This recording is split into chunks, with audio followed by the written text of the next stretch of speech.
Okay. So, good morning, good morning. So, yung gagawin ko is gabay lang natin sa mga posibleng mangyari. So, walang fundamentals, kaya technicals lang. We will start from top-down analysis, monthly. So, nandyan pa rin yung example natin ng candlestick bilang gabay natin. So, sa top-down, maglagay tayo ng support. Yellow dahil nasa monthly.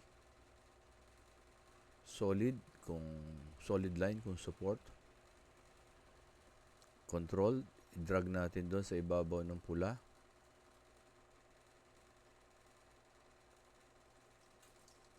Dotted line dahil nga siya ay resistance.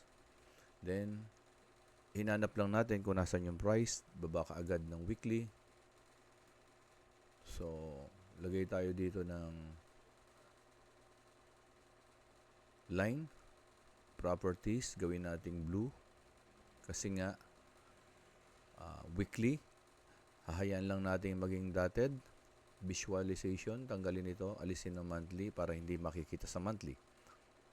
So, ayun na siya ngayon. Bakit? Kasi nauntog doon. Kung mapansin nyo, nauntog yung price ngayon. Ayan, very significant yan. 2 linggo yan. Isa, dalawa, na nauntog yung price doon. So, this is a very significant resistance. So, kahit hindi nyo muna ilagyan yung baba, okay lang din. Kasi nandito naman yung price. Yun ang pinaka-importante. Pero kung gusto nyo lagyan ng support, pwede rin. Drag. Ayan. Pinakamalapit yan. Dahil dito, sa previous, at saka dito sa body nito, properties. Dahil support, gawin nating solid line. Baba ng daily, makikita nyo na. Ayan. So, medyo subjective kasi ang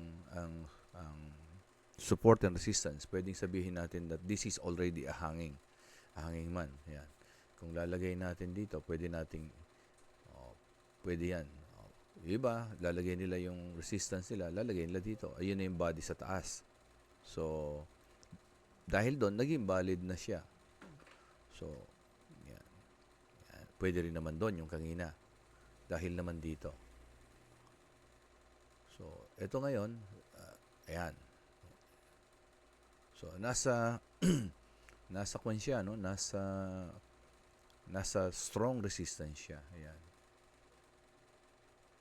So, pero tanggalin natin yan para hindi masyadong madumi. Baba tayo ng 4 hours. Ayan. So, lagyan natin ng trend line. So, mate, ba't di mo na isinama yung week? Pwede naman. Subjective nga. Dito lang pinapakita na may trend. So, ayan siya. Pwedeng ganyan. Pwede tayong baba ng 1 hour. Pansinin nyo, di ba? This is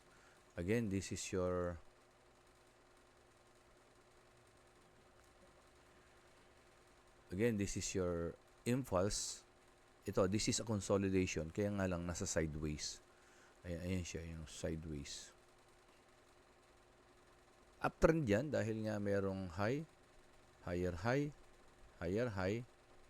Then there is a low, higher low, higher low. Kaya lang, since nasa significant resistance na siya, possible na magkakaroon yan ng movement na sideways o yung tinatawag na distribution sa market.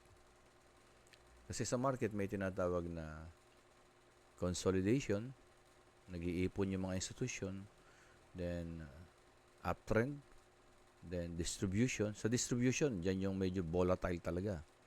Then downtrend, and then consolidation. So, ayan. Ganun yung market. Paulit-ulit lang naman siya. Okay?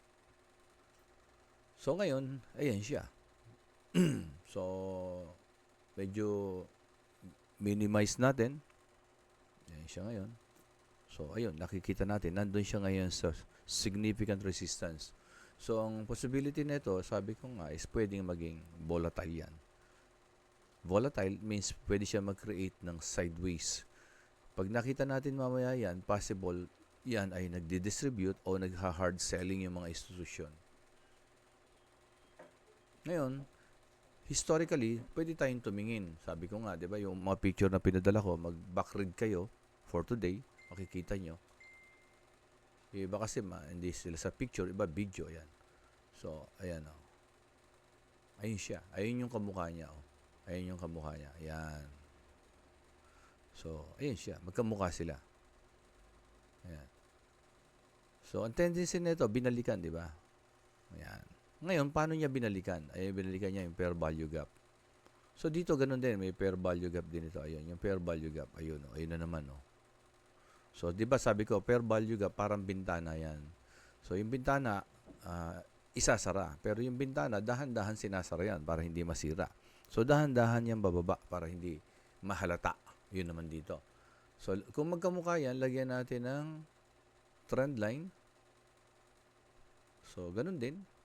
So, paano natin na umalis na siya sa trend na yan? So, ito siya, dito. This is the breakdown. So, pansinin nyo, bumaba, pero bumalik. This is the retest kung saan siya nagkuha. Yun yung sinasabi. Kaya lang, malilito ka dito kasi, yan, mapansin mo, dahan-dahan. Nag-create siya ng high, lower high, lower high, lower low. Yan. And then, pag naisara na yung bintana, ano yung mangyayari? Oh, ito yung another trend, oh.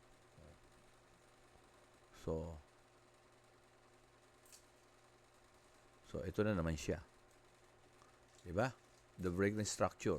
So, ibig sabihin, ano hihintayin natin dito? Pag ito nagkaroon ng sideways, yan. Tapos, biglang nagkaroon ng breakdown. So, hintayin nyo dito.